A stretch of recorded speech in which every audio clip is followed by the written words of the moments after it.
بسم الله الرحمن الرحيم. القول الشارح: الحد قول دال على ماهية الشيء وهو الذي يتركب عن جنس الشيء وفصله القريبين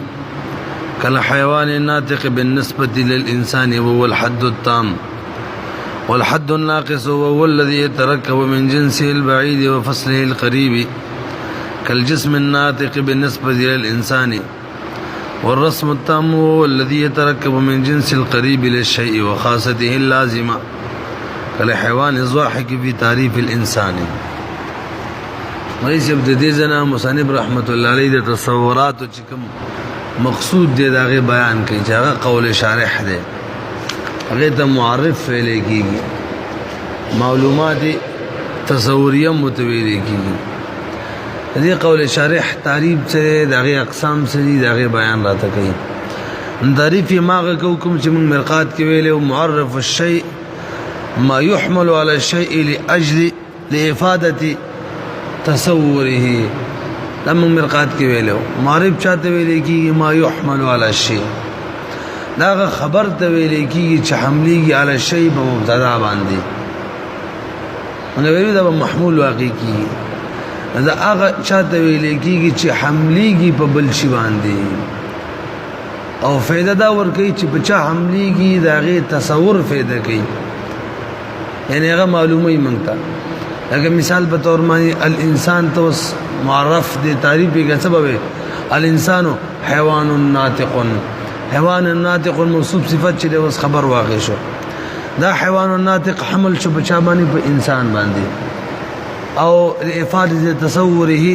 د انسان تصور یې موږ ته فائدہ کو چې انسان څه شي دی هغه ترو خودلو چې هغه حیوان ناطق دی.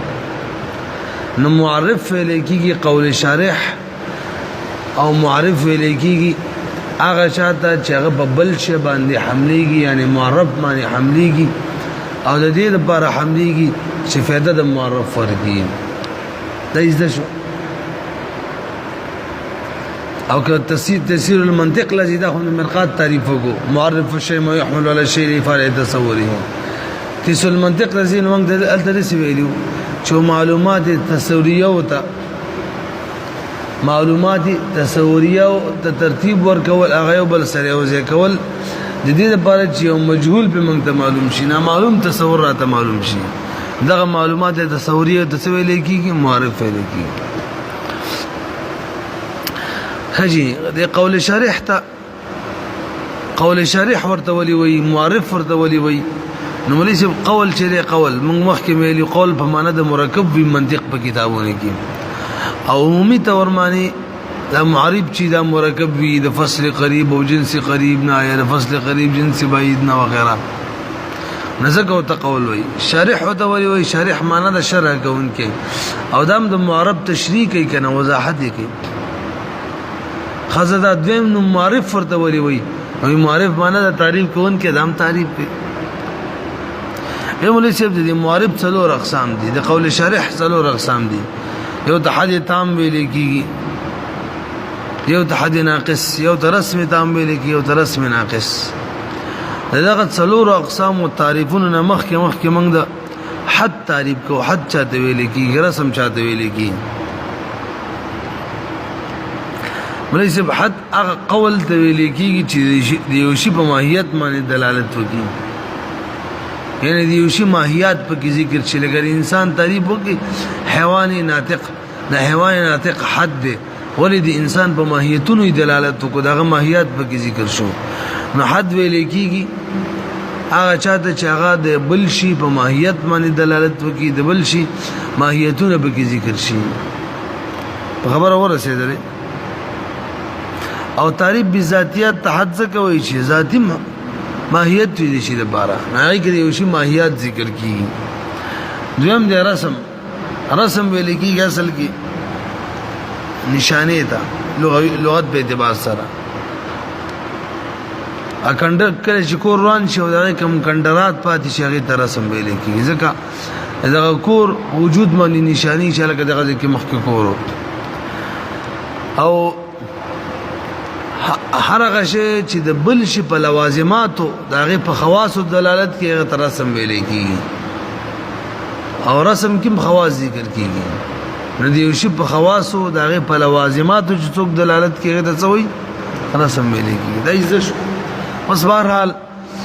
تعریف معرب څلور اقسام دي بلکې معرب اولا په دوه قسمه لنګ څنګه چې مرقات کې مونږ ویلو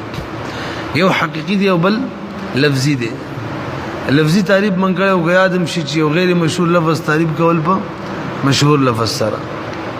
او به حقيقي چې کوم دی دغه تعریف هم دغه دی کوم چې وخت مونږ وکړو چې په یو شی باندې حملېږي او دا غیر تصور فائدہ ورکوي به دې څلور اقسام دي حد تام حد ناقص رسم تام رسم ناقص حد تام چاته وي چې د معرف د جنس قریب او فصل قریب نه جوړ وي چا چې تعریف کیږي دا غیر جنس قریب او فصل قریب نه جوړ وي لکه انسان تعریف حیوان ناطق وکي نو حیوان ناطق کې انسان جنس قریب هم د حیوان فصل قریب هم د ناطق موږ د جنس قریب فصل قریب تعریفونه نه وګړي کنه دا نه پاتې شو وی کوم وس ضرورت ده جنس قریب چاته ویل کیږي دا مرقات کې ویل مریض جنس قریب هغه چاته ویل کیږي چې داغه دلان دي کوم افراد دي په دغه افرادو کې کله افراد دي لس وړرالي او که هر دورالي یعنی اول او دویم رالي دویم او دریم رالي دریم او څلورم رالي اول او لسم رالي هر دوا کبه رالي او جواب نه بد کټول رخلی ام جوابي ام دغه دي او که هر دورالي جواب ام دغه دي ته ویل کیږي جنس غریب ما په خل ونه رسېدلې لکه مثال په تور حیوان دی کنه دې لاندې افراد ته وګوره انسان دی بقر دی غنم دی فرس دی حمار دی پنځه وړ رواله جواب سوالو کما هوا سره جواب کې څوک راځي حیوانون انسان او حمار رواله ما هما سره سوال کا جواب کې سره راځي حیوانون انسان او فرس رواله فرس او بقر رواله بقر او غنم رواله که هر دورلی یا ټول رلی جواب کې کچري یو شی واقع کېدلو دغه شی به څه وي د ټول افراد پر جنس قریب وي ځنه او کچري د جواب بدلیدلو کټول ر یو شان جواب لري ک دور یو ر یو شان دی بل دور ر بل شان دی به وته وي فصل جنس بعید وته وي لکه مثال په تور معنی ترواله الانسان والبقر جواب کې سره راځي حیوان اوس وای الانسان والجسم اوس به جواب کې سره راځي جسم یا وای الانسان والشجر جواب کې سره راځي جسم نامی اشتا بدلیږي را بدلیږي لکه د جسم نامی دلاندې څومره افراد دي توغي کې مثال د جسم نامی دلاندې چې کوم دی انسان هم دی شجر هم دی بقر هم دی کنه دا سې دي تدري ولا رواله الانسان والشجر والبقر ما هي جواب به سره جسم نامی بیرواله الانسان والشجر بهم سره راځي او که الانسان والبقر رواله به حیوان راځي بدل شو کنه شو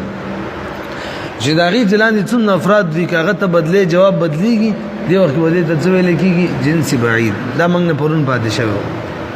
اوس راځي فصل قریب چاته یو سره د فصل قریب هم یاد کو نو مری سے فصل تعریف من کړو چې په جنس کې شکم مشارکات دي یو شی داغې نه رجودا کوي دا سیم ویلو کنه نو کچري جنس قریب کې شکم مشارکات داغې نه یو فرد رجودا کوي ته فصل قریب وای لکه ناطق تو غره د حیوان دلان چې انسان څومره افرادو کې شریک دي د حیوان په افرادو کې دا غي نه جدا کوي د حیوان نه انسان نه جدا کو او حیوان د انسان لپاره جنس قریب دی کنه جنس قریب په افرادو کې چې جدا کی به او ته ویل کېږي فصل قریب او کچري فصل داسي او چې یو ماهیت دی جدا کولو د جنس بعید د افرادونه د جنس بعید ګڼ افرادو باغی کې یو جدا کولو به او ته ویل کېږي فصل بعید لکه مثال په تور معنی حساس انسان سره ولګي حساس انسان نه جدا کو د جسم نامی د افرادونه جنس بعید دی نه رسېږي بهرحال لکه یو تعریف د یو معرف د جنس قریب فصل قریب نه جوړو هغه ته څه ویل کیږي حد تام او یو تعریف د فصل قریب جنس بعید نو یا صرف فصل قریب نو به وته ویل کیږي حد ناقص او که یو معرف د خاصی او د جنس قریب نو به وته ویل کیږي رسم تام او که خاصی او د جنس بعید نو یا صرف د خاصی نو به وته ویل کیږي رسم ناقصه ونه رسیدلې نو که تاسو سوچو کې د حد او مدار چی د فصل قریب معنی کوم کې چې فصل قریب التبتوی حد وی او د تام دار مدار په چا باندې دا په جنس قریب معنی او د رسم دار مدار په خاصی باندې لکه چری فصل قریب نو حد خوشو ور سره جنس قریب نو تام شو او که فصل قریب حد شو نور څه کو سره نو بس ناقص شو ځکه جنس قریب نشتا یا جنس بعید نو به هم جنس قریب نشتا وسم ناقص شو او که چری خاصه نو رسم شو که جنس قریب ور سره نو تام شو او که جنس قریب نو به څه شو ناقص شو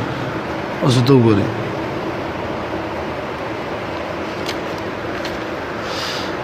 القول الشارح هذا القول الشارح يا القول الشارح هذا حد الحد قول دال حد معنی د مولوی صاحب حد څه ویل کی حد معنی د منع او کله چې تعریف کې ذاتیات شي ذکر شي کنه نو غیر لرمنی کوي الحد قول دال دا یو مرکب دی چې دلالت کوي په ماهیت د شی باندې او الذي دا شی دی ترکب چې دا مرکب یو جنس شی د جنس د شینا او فصله او فصل لشینا کم جنس او فصل یادي القریبین کم چې قریب وي الحيوان الناطق بالنسبه للانسان لکه حیوان ناطق رواله بنسبت سره انسان ته او الحد التام دا حد تام دی والحد الناقص شاته ویل کیږي او الذي دا شی دی يتركب چې مرکب من جنسه البعيد دیوشي د جنس بعیدنا وفصل او د غیر فصله القريب نه مرکب وي کل جسم نو خو به کنه خبره وشولا کل جسم ناطق لك جسم ناطق روالا بالنسبه الى الانسان بنسبت سره انسان ته والرسم ورسم چاته ویلي رسم تام والرسم تام چاته ویلي کیږي او الذي يتركب چې دا مرکب وي من جنس القريب نه لشی دی وشي د بار دا ختم شو او خاصته او د خاصی لازمین و مرکب وي د کی رسم تام رسم شو نو دا شو رسم تام الحيوان الضاحك لکه حیوان الضاحك وي فی تعریف الانسان کی والرسم ناقص شاته ویل کی ما يتركب چې مرکب وي ان عرضیات مولوی صاحب د رسم ناقص لک رسم ناقص لک بدل تعریف کړي رسم ناقص تعریف موږ وختي وکړو چې د خاصی نه مرکب وي یا د خاصی او د جنس بعید د مرکب وي دا څه وکړه د دې ویلي مولوی صاحب چې ارضیات چې دي کنه ارضیات په دې خو تعریف نه کیږي کنه ارضیام باندې تعریف نه کیږي او کله چې ډیر ارضیام راجم شو ډیر او یو شی د غیرونو ممتاز کولو نو دې تم رسم ناقص ویل کیږي لکه مولوی صاحب تاسو متوجه شئ انسان تعریف کې ته ماشینی وي نو ماشین کې تاسو سوچو کې دا خو ارضیام دي و انسان افراد په معنی صادق راضی او د بقر پاغم راضی صحیح شو نصر ارزیام باندې خو تعریف نه کیږي یو ارزیام دویم قدی څه شو عریض الاظفار وګدو نوکانو والا نو ډیر وګدو نوکانو والا حیوانات شته هغه شادو وګدو نوکانی هغه شانورم ډیر دي دا مرزیام دي بادی البشره کلا مخوالا مخه یعنی چاته چې مخاطب کیږي نو مخه ورته راځي لکه زمونږ ټول چې دغه شان د نور حیوانات هم د شتله چې هغه کې د صفات شته مستقیم القامه نی غدریدون کې ولا دوخ په معنی نور د زناورم شته چې بدوخ پودريږي دا مرزيام دي او ضاحك بالتبع دا صرف چا پورې خاص دي انسان پورې دا ټول ارضیات که تراجمه کې بلکې د ضاحك بالتبع وتونه وي نو یو خرزيام دي یو خو شریک کرواله به انسان رجدا کوي ځکه شریک ټول په نور حیواناتو کې نشته چې ماشین علا قدمین دي وي عریض الاسفار دي هم وي اباد البشر دي هم وي مستقیم والقامه دي هم وي دا ټول ارضیات ارزیام کراجمه کې به صرف په شا کې مولوی صاحب انسان کې دی انسان جدا کوي ندلته کته سوال کې دا خو تعریف بالارزعام شو دا خو ټیک نه دی نو موږ یې مولوی سمنا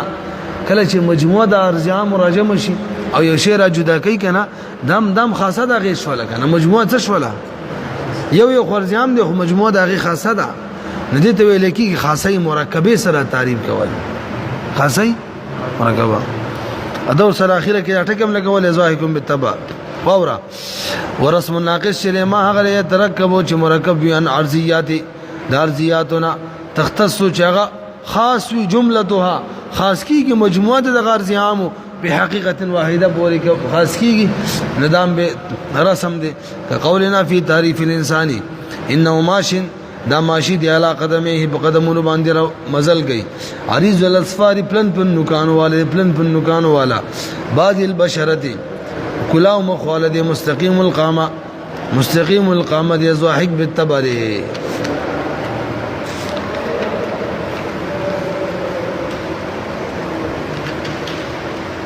بس خبر ختم شو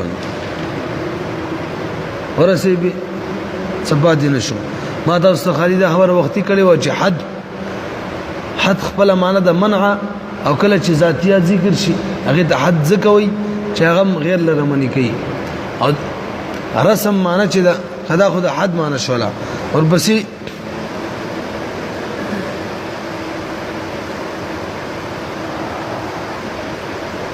او تام حد تام ته تام ولي وي څنګه تمام ذاتیات به ذکر وي دویم دی مولوی صاحب حد ناقص حد ته ځکه وي چې ذاتیات په کې ذکر وي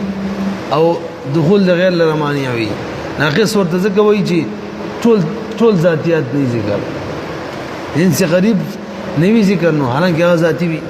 او رسم مولوی صاحب رسم نشانی ته ویل کیږي خاصم پشي معنی نشانی نو او رسم تام چې کله جنس غریب ورسري نبه وتا جنس قریب چې کې کله ذکر وي نو تام متذکر وي چې دا د حد تام سره مشابهت لري لکه جنس قریب حالت یې مدلته وي او جنس قریب چې نه به تناقض وي ځکه جنس قریب پکې نه وي بس